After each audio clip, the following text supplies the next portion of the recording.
قرآن کی اہمیت اور فضیلت کو سمجھنا ہر مسلمان کے لیے ضروری ہے۔ قرآن اللہ تعالی کا کلام ہے جو انسان کو ہدایت اور رہنمائی فراہم کرتا ہے۔ یہ ہمیں صحیح راہ پر چلنے اور اللہ کی رضا حاصل کرنے میں مددگار ہے۔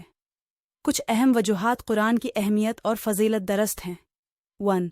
ہدایت کا ذریعہ قرآن انسان کو صحیح اور غلط کے درمیان فرق سمجھنے میں مدد دیتا ہے۔ اس میں اللہ تعالی کے حکم، رہنمائی اور نیک عمل کا طریقہ بیان کیا گیا ہے۔ 2. ان زندگی کا رہنمائی کتاب قرآن زندگی کے ہر پہلو میں ہدایت فراہم کرتا ہے، جیسے عبادت، معاشرتی زندگی، اہل ایمان کی صفات اور انسانی حقوق۔ اس لیے اسے انسان اپنی زندگی میں بہتر فیصلے کر سکتا ہے۔ 3. اللہ کی طرف سے رحمت اور ہدایت قرآن پڑھنے والے کو اللہ تعالی کی رحمت اور ہدایت حاصل ہوتی ہے۔ اس سے انسان کا ایمان مضبوط ہوتا ہے اور وہ اللہ کی رضا حاصل کرنے کی کوشش کرتا ہے۔ 4. دنیا اور آخرت کی فلاح قرآن پڑھنے اور اس پر عمل کرنے والے کو دنیا اور آخرت میں فلاح اور کامیابی ملتی ہے۔ قرآن کی ہدایت کو عمل میں لانا انسان کو دنیا اور آخرت میں کامیابی کی طرف لے جاتا ہے۔ 5. فرشتے کی دعا قرآن پڑھنے اور اس پر عمل کرنے والے کو فرشتے بخشش اور رحمت کی دعا کرتے ہیں۔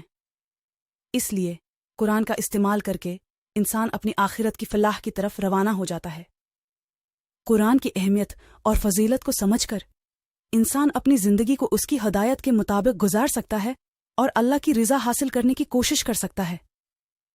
اس لیے ہر مسلمان کو چاہیے کہ وہ قرآن کو سمجھیں، اس پر عمل کریں اور دوسروں کو بھی اس کی ہدایت تک پہنچائیں۔ دین کی بات دوسروں تک پہنچانا صدقہ جاریہ ہے۔ ویڈیو کو زیادہ سے زیادہ شیئر کر کے صدقہ جاریہ حاصل کریں۔ مزید ایسی معلوماتی ویڈیوز کے لیے ہمارے چینل کے ساتھ جڑے رہیے۔ ویڈیو کو لائک، شیئر، سبسکرائب کرتے ہوئے بیل بٹن کو لازمی پریس کریں تاکہ ہر نئی آنے والی ویڈیو کا نوٹیفیکیشن آپ کو سب سے پہلے ملے۔ ملتے ہیں ایک اور ویڈیو میں ایک اور نئے ٹاپک کے ساتھ۔ تب تک اللہ نگہبان۔